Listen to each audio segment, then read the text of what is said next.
ఒక రాశిలో శుక్రుడు చంద్రుడు రాహు కలిసి ఉంటే మీరు ఎలా ఎనాలిసిస్ చేస్తారు దాన్ని? ఆ స్త్రీ వ్యక్తిత్వ పరంగా ఎనాలిసిస్ చేయాల్సి వస్తే ఆ క్యారెక్టర్ వైజ్గా శుక్ర చంద్ర రాహు ఈ కాంబినేషను గురువు చూడలేదు, ఎవరు చూడరు కదా.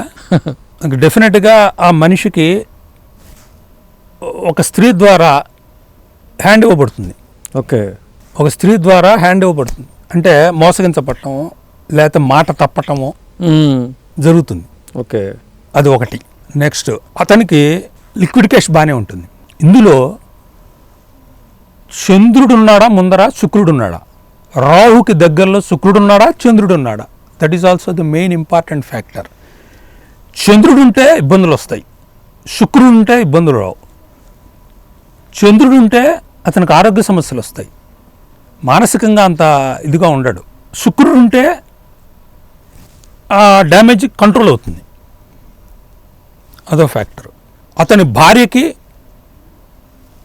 మదర్కి మధ్య పొంతన కుదరదు, మాతృకారుడు కాబట్టి చంద్రుడు పొంతన కుదరదు.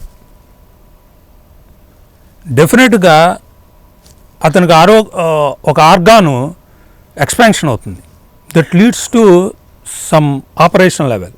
ఓకే, అది శరీరంలో ఆ కారకత్వాలను బట్టి కిడ్నీస్ కావచ్చు, ఎనీథింగ్ అంటే క్యాన్సర్ టైప్ రావడానికి ఎక్కువ అవకాశాలు ఉంటాయి. అదే మీరు పురుషుల జాతకాలు చెప్పారు, అదే స్త్రీ జాతకంలో ఈ కాంబినేషన్ ఎలా చూస్తారు? స్త్రీ జాతకంలో చూడాలంటే సేమ్ మళ్ళీ తనకు తాను వర్తించుకోవాలి.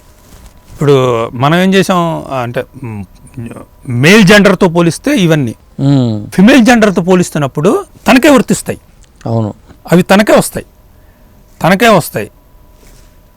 తన ఎల్డర్ సిస్టర్లతో కానీ తన మదర్లతో కానీ పొంతన కుదరదు, తనకి ఆరోగ్య సమస్యలు వస్తాయి.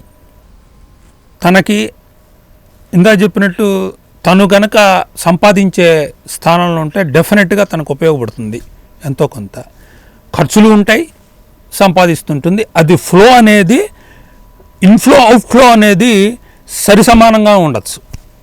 అంత ఇన్ఫ్లో వస్తే అంత చంద్రుడు ఉన్న కారణంగా అంత అవుట్ఫ్లో కూడా వెళ్ళిపోతుంటుంది, అవి కూడా ఉంటుంది. ఇంకా ఉన్న రాశిని బట్టి మిగతా విషయాలు వస్తాయి. చంద్రుడు చంచలత్వానికి దారి తీయచ్చు కదా. అదే అందుకనే నేను చంద్రుడి ముందర ఉన్నాడా శుక్రుడి ముందర ఉన్నాడా అని. అదే చంద్రుడి ముందర ఉన్నాడా శుక్రుడి ముందర ఉన్నాడా.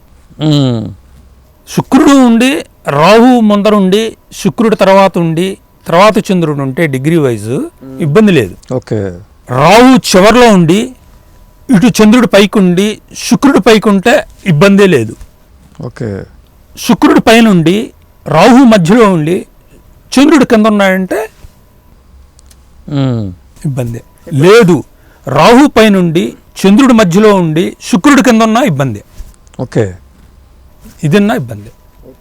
సో మనకు చంద్రుడు రాహుకి ఎంత దగ్గరలో ఉన్నాడు అనేది ఫ్యాక్టర్ మీద మనకు రిజల్ట్లు మారిపోతాయి. అందరి జాతకాల్లో ఈ కాంబినేషన్ ఉంది కదా అని ఎవరికైనా చూసుకుంటుంటారు, మన వీడియో చూసిన వాళ్ళు. ఇప్పుడు మీరు చెప్పిన ఏం చూసుకుని లెక్కలేసుకుని కానీ అంటే అంత మాత్రాన్ని అట్టానే చూడకూడదు. అదే ఇది చెప్పింది రాశులు ఏంటి, చెప్పింది ఏంటంటే అది పాసిబిలిటీస్. It's not 100%.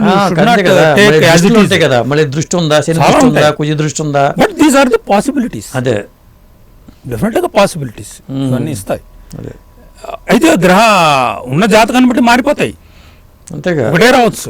అవును, ఒకటే తగలచ్చు. అందులో వీళ్ళందరి మీద గురుడు దృష్టి మంచి గురుడు చూస్తున్నాడు అనుకోండి, నీకు ఎన్నో శుభగా దాని మీద ఎంతో బ్లెస్సింగ్స్ ఉంటాయి. అదే ఇంకెక్కడ పోతాయి ఇవన్నీ, ఎక్కడ వస్తాయి? అది మేలులో శని చేసే మేలు శని చేస్తాడు, గురువు చేసే మేలు గురుడు చేస్తాడు.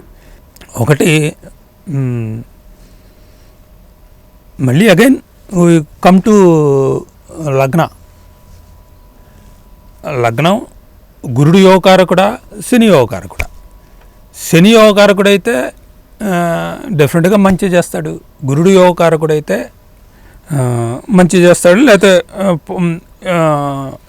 పాపస్థానాలకు అధిపతి అయితే డెఫినెట్గా దాని డ్యామేజ్ అవుతుంది. అయితే ఇవన్నీ తీసి పక్కన పెట్టి మామూలుగా అంటే ఒక పాపగ్రహం ఒక శుభగ్రహం జీవకారకత్వాల ఆధారంగా మనం తీసుకుంటే గురుడు చేసేది 10,000 ఏనుగుల బలం గురు దృష్టి. శని దృష్టి దానికి అంత మైనస్. ఓకే. దృష్టిల పరంగా శని దృష్టి గురు దృష్టికి తేడా అది. ఇప్పుడు తులాలగ్నం ఉంది, తృతీయ షష్ఠాధిపతి గురుడు. అది ఏం చేస్తాడు గురుడు? ఏం చేయాలి? అవును. చేసేవన్నీ ఆధిపత్య రీత్యా చేయాల్సిందంతా చెడే, అనారోగ్యం చేస్తాడు, ఇస్తాడు, డెఫినెట్గా ఇస్తాడు. కానీ గురువుకి లగ్నంతో కానీ ఎవరినైనా చూస్తున్నా కానీ వాళ్ళకి మాత్రం బ్లెస్సింగ్ ఇస్తాడు. అవును, చూపుకి బలం ఎక్కువ. వాళ్ళకి మాత్రం బ్లెస్సింగ్ ఇస్తాడు, కానీ తను ఇచ్చేవన్నీ ఇస్తాడు. శనికున్న గొప్ప లక్షణం ఏంటంటే Shani protects the house where it is in. గురువుకి ఆ లక్షణం లేదు. Guru protects the sign where it sees. ఎక్కడ దృష్టి ఉందో దాన్ని ప్రొటెక్ట్ చేస్తాడు. శని ఎక్కడ ఉన్నాడో అక్కడ బౌండరీ ఫెన్సింగ్ వేసేస్తాడు. Nobody can enter without his permission. Okay. అందుకనే శని మీకు ఎక్కడున్నా మంచిదే, శని చెడేం కాదు, శని ఎక్కడున్నా మంచిదే. కానీ శని దృష్టి దగ్గరకు వచ్చేసరికి మాత్రం అది మనకు చెడు చేస్తుంది. శని ఎక్కడున్నా మంచిదే. ఆ స్థానం గురించి మనం అసలు శని నీచలో ఉంటే కొద్ది బలహీనుడవుతాడు, కానీ నీచలో ఉన్న దిగ్బలంలో ఉంటే మంచిదే. 7వ ఇంట్లో హౌస్లో నీచలో ఉన్నాడు అనుకోండి, ఎక్సలెంట్. అదే తులాలగ్నానికి 7వ ఇంట శని ఎక్సలెంటే. అవును. కనుక మనకేంటంటే శని ఎటువంటి సందర్భాల్లో మంచిది, గురుడు ఎటువంటి సందర్భాల్లో మంచివాడు అనేది ఇన్ని విషయాల మీద ఆధారపడుతుంది. జీవకారకత్వాల విషయంలో, దృష్టిల విషయంలో మాత్రం ఇద్దరికి తేడా ఉంది. ఓకే. కానీ స్థితి విషయంలో మాత్రం శని ఈజ్ గ్రేటర్. ఓకే.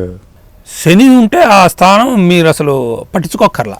ఎందుకంటే ఎస్ దిస్ ఇస్ మైన్, నా సామ్రాజ్యంలోకి మీరు అసలు క్వశ్చనే లేదు. రెండో వాడు అందుకనే శని దగ్గరికి వెళ్ళిపోయి ఎవడు వేషాలు వేయటానికి లేడు. ఓకే.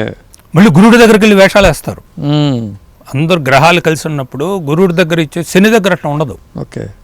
మీకు శని కాంబినేషన్లు చూడండి, శని ఏమాత్రం బలంగా ఉన్నా ఈ పప్పులు ఏమి ఉడగవు ఎవరు. అవును. శని రూలింగే రూలింగ్. ఓకే. ఎందుకంటే కర్మకి అధిపతి, ఆ కర్మకి అధిపతి రాహువు కూడా శని దగ్గరకు వచ్చినప్పుడు కొంచెం కంట్రోల్లోనే ఉంటుంది. ఓకే. అయితే విపరీతమైన శ్రమ చేయిస్తాడు. అంటే రెస్ట్లెస్ శ్రమకి కారకుడు అవుతాడు. ఓకే. అవుతాడు. కొన్ని ఆర్థరైటిస్, అదే కొన్ని విషయాలు వస్తాయి. సో రావు కారక లక్షణాలు.